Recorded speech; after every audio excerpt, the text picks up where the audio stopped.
श्रीमद् भागवत दशम स्कंद 74वां अध्याय में भक्तगण आज को भगवान की अग्र पूजा और शिशुपाल का उद्धार की कथा कहूँगा। आप उसको ध्यानपूर्वक सुने और भक्तगण आप इस चैनल को लाइक करें, सब्सक्राइब जरूर करें। कथा सुनिए। श्री सुखदेव जी कहते हैं, परीक्षित, धर्मराज युधिष्ठिर जरासंध का वध और सर्वशक्तिमान भगवान श्री कृष्ण की अद्भुत महिमा सुनकर बहुत प्रसन्न हुए और उनसे बोले। धर्मराज युधिष्ठिर ने कहा, सच्चिदानंद स्वरूप श्री कृष्ण, त्रिलोकी स्वामी ब्रह्मा, शंकर आदि और इंद्र आदि लोकपाल सब आपकी आज्ञा पाने के लिए तरसते रहते हैं, और यदि वह मिल जाती है तो बड़ी श्रद्धा से उसको सिरोधार्य करते हैं। अनंत हम लोग कहें तो अत्यंत दीन, परंतु मानते हैं अपने को भूपति और नरपति। ऐसी स्थिति में है तो हम दंड के पात्र, परंतु आप हमारी आज्ञा स्वीकार करते हैं और उसका पालन करते हैं। सर्वशक्तिमान कमलायन भगवान के लिए यह मनुष्य लीला का अभिनय मात्र है। जैसे उदय अथवा अस्त के कारण सूर्य के तेज में घटती या बढ़ती नहीं होती, वैसे किसी भी प्रकार के कर्मों से न तो आपका उल्लास होता है और न तो हास्य, क्योंकि आप सजाति विजाति और स्वगत भेद से रहित स्वयं पर ब्रह्मा परमात्मा है। किसी से पराजित न होने वाले माधव, यह मैं हूं और यह मेरा है, तथा यह तू है और यह तेरा। इस प्रकार की विकार युक्त भेद बुद्धि तो पशुओं की होती है। जो आपके अन्य भक्त हैं उनके चित्त में ऐसे ही पागलपन के विचार कभी नहीं आते। फिर आप में तो होंगे ही कहाँ से। इसीलिए आप जो कुछ कर रहे हैं वह लीला ही लीला है। श्री सुखदेव जी कहते हैं, परीक्षित, इस प्रकार कहकर धर्मराज युधिष्ठिर ने भगवान श्री कृष्ण की अनुमति से यज्ञ के योग्य समय आने पर यज्ञ के कर्मों में निपुण वेदवादी ब्राह्मणों को ऋतुज, आचार्य आदि के रूप में वर्णन किया। उनके नाम ये हैं, श्री कृष्ण देवपायन, व्यास देव, भरद्वाज, सुमंत, गौतम, अशिष्ट, वशिष्ठ, च्यवन, कर्ण, मैत्री, क्वश, तीर्थ, विश्वामित्र, वामदेव, सुमति, जैमिनी, कीर्तु, पेल, पराशर, गर्ग, बेसुमम, पायन, अर्धवा, कश्यप, धौम्य, परशुराम, शुक्राचार्य, आसुरी, विधिहोत्र, मधुच, छंदा, भीषण और अकृत्यवण। इनके अतिरिक्त धर्मराज ने द्रोणाचार्य, भीष्म पितामह, कृपाचार्य, धृतराष्ट्र और उनके दुर्योधन आदि पुत्रों तथा महामती, विदुर आदि को भी बुलाया। राजन, राजस्व यज्ञ का दर्शन करने के लिए देश के सब राजा, उनके मंत्री तथा कर्मचारी, ब्राह्मण, क्षेत्रीय, वैश्य, शूद्र सब के सब वहां आए। इसके बाद ऋतुज ब्राह्मणों ने सोने के हलों से यज्ञ भूमि को जुतवा कर राजा युधिष्ठिर को शास्त्र अनुसार यज्ञ की दीक्षा दी। प्राचीन काल में जैसे वरुण देव के यज्ञ में सब के सब यज्ञ पात्र सोने के बने हुए थे, वैसे युधिष्ठिर के यज्ञ में भी थे। पांडुनंदन महाराज युधिष्ठिर ने यज्ञ में निमंत्रण पाकर ब्रह्मा जी, शंकर जी, इंद्रादि लोकपाल अपने गणों के साथ सिद्ध और गर्भ, विद्याधर, नाग, मुनि, यक्ष, राक्षस, पक्षी, किन्नर, चारण, बड़े बड़े राजा और रानियां, ये सभी उपस्थित हुए। सबने बिना किसी प्रकार की कौतूहल के यह बात मान ली कि राष्ट्र यज्ञ करना युधिष्ठिर के योग्य ही है, क्योंकि भगवान श्री कृष्ण के भक्त के लिए ऐसा करना कोई बहुत बड़ी बात नहीं है। उस समय देवताओं के सम्मान तेजस्वी याजकों ने धर्मराज युधिष्ठिर से विधि पूर्वक राष्ट्र यज्ञ कराया, ठीक वैसे जैसे पूर्व काल में देवताओं ने वरुण से करवाया था। सोमलता से रस निकलने के दिन महाराज युधिष्ठिर ने अपने परम भगवान याजकों और परम भाग्यवान याजकों और यज्ञ कर्म की भूल चूक का निरीक्षण करने वाले सदस्य पतियों का बड़ी सावधानी से विधिपूर्वक पूजन किया। अब सभासद लोग इस विषय पर विचार करने लगे कि सदस्यों में सबसे पहले किसकी पूजा, अग्र पूजा होनी चाहिए। जितनी मति उतने मत। इसलिए सर्वसंपत्ति से कोई निर्णय न हो सका। ऐसी स्थिति में सहदेव ने कहा, यदु बंध शिरोमणि, भक्त वत्सल भगवान श्री कृष्ण ही सदस्यों में सर्वश्रेष्ठ और अग्नि पूजा के पात्र हैं, क्योंकि यही समस्त देवताओं के रूप में है और देश काल धन आदि जितनी भी वस्तुएं हैं उन सबके रूप में यही है। यह सारा विश्व श्री कृष्ण का ही रूप है। समस्त यज्ञ श्री कृष्ण स्वरूप ही है। भगवान श्री कृष्ण ही अग्नि, आहुति और मंत्र के रूप में है। ज्ञान मार्ग और कर्म मार्ग ये दोनों भी श्री कृष्ण की प्राप्ति के ही हेतु हैं। सभासदों, मैं कहाँ तक वर्णन करूं? भगवान श्री कृष्ण वह एक रस अदित्य ब्रह्म है, जिसमें सजाति विजाति स्वगत भेद नाम मात्र का भी नहीं है। यह संपूर्ण जगत उन्हीं का स्वरूप है। वे अपने आप में स्थित और जन्म, अस्तित्व, वृद्धि आदि 6 भाव विकारों से रहित हैं। वे अपने आत्मस्वरूप संकल्प से ही जगत की सृष्टि, पालन और सहार करते हैं।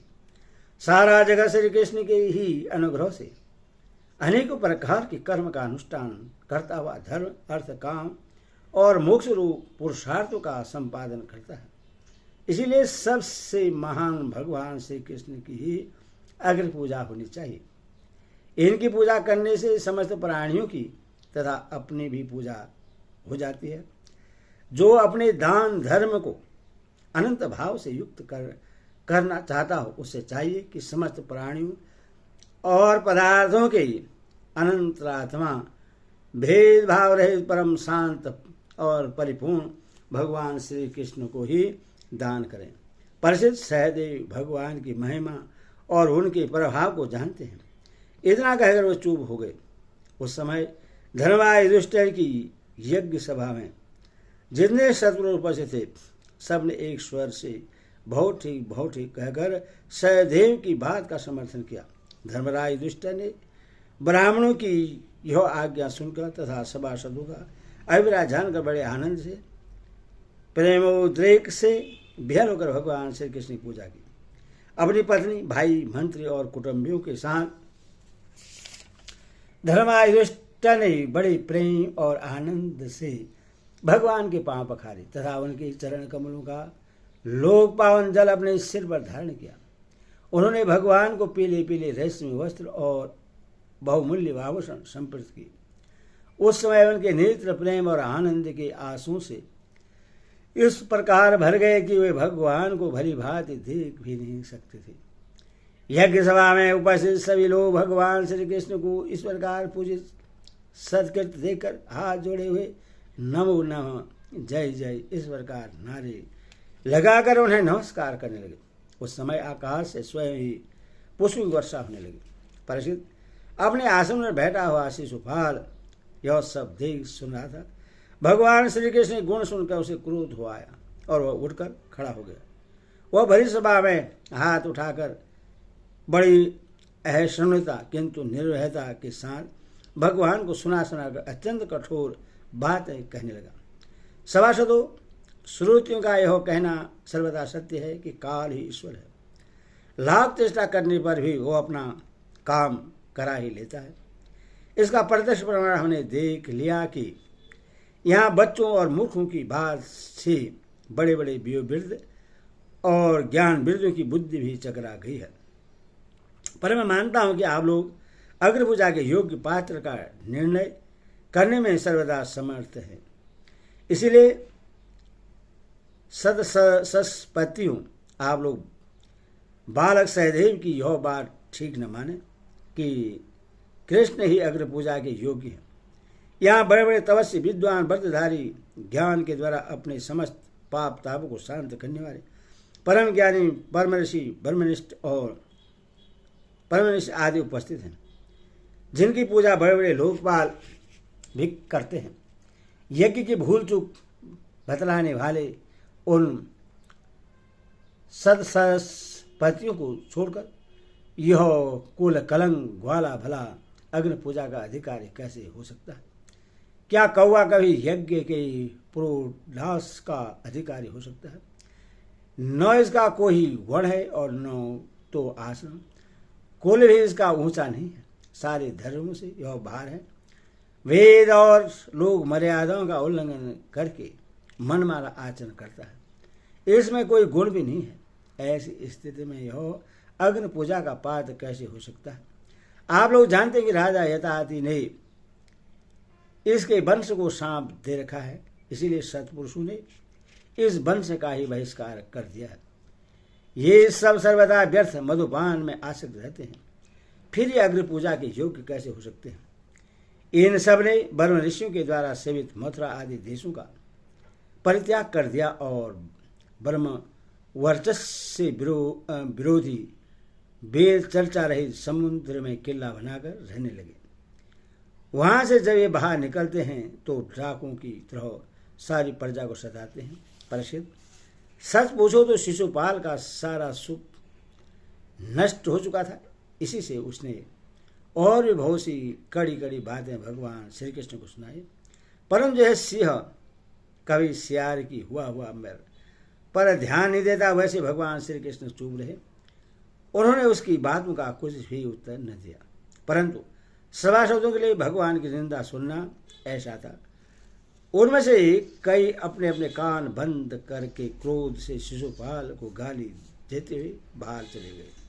पर जो भगवान की या भगवत पारायण भक्तों की निंदा सुनकर वहां से हट नहीं जाता, वह अपने शुभ कर्मों से च्युत हो जाता है और उसकी अधोगति होती है। परीक्षित, अब शिशुपाल को मार डालने के लिए पांडव मत्स्य केकई और शरजय वंशी नरपति क्रोधित होकर हाथों में हथियार ले उठ खड़े हुए, परंतु शिशुपाल को इससे कोई घबराहट न हुई। उसने बिना किसी कारण का आगा पीछा सोचे अपने ढाल तलवार उठा ली और वह भरी सभा में श्री कृष्ण के पक्षपाती राजाओं को ललकारने लगा। उन लोगों को लड़ते झगड़ते देख भगवान श्री कृष्ण उठ खड़े हुए। उन्होंने अपने पक्षपाती राजाओं को शांत किया और स्वयं क्रोध करके अपने ऊपर झपटते हुए शिशुपाल का सिर छुरे के समान तीखी धार वाले चक्र से काट लिया। शिशुपाल के मारे जाने पर वहां बड़ा कोलाहल मच गया। उसके अनुयायी नरपति अपने अपने प्राण बचाने के लिए वहां से भाग खड़े हुए। जैसे आकाश से गिरा हुआ लुक धरती में समा जाता है, वैसे सब प्राणियों के देखते देखते शिशुपाल के शरीर से एक ज्योति निकलकर भगवान श्री कृष्ण में समा गई। पर शिशुपाल के अंतकरण में लगातार 3 जन्म से बैर भाव की अभिवृद्धि हो रही थी और इसी प्रकार बैर भाव से ही सही ध्यान करते करते वह तन्मय हो गया, पारदर्श हो गया। सच है, मृत्यु के बाद होने वाली गति में भाव ही कारण है। शिशुपाल की सदगति होने के बाद चक्रवर्ती धर्मराज युधिष्ठिर ने सदस्यों और ऋतुजनों को पुष्कल दक्षिणा दी और सबका सत्कार करके विधिपूर्वक यज्ञांत स्नान और भीर्थ स्नान किया। परिचित, इस प्रकार योगेश्वर स्वरेश्वर भगवान श्री कृष्ण ने धर्मराज युधिष्ठिर का राजसूय यज्ञ पूर्ण किया और अपने सगे संबंधी और सुहृदयों की प्रार्थना से कुछ महीनों तक वहीं रहे। इसके बाद राजा युधिष्ठिर की इच्छा न होने पर भी सर्वशक्तिमान भगवान श्री कृष्ण ने उनसे अनुमति ले ली और अपनी रानियों और मंत्रियों के साथ इंद्रप्रस्थ से द्वारकापुरी की यात्रा की।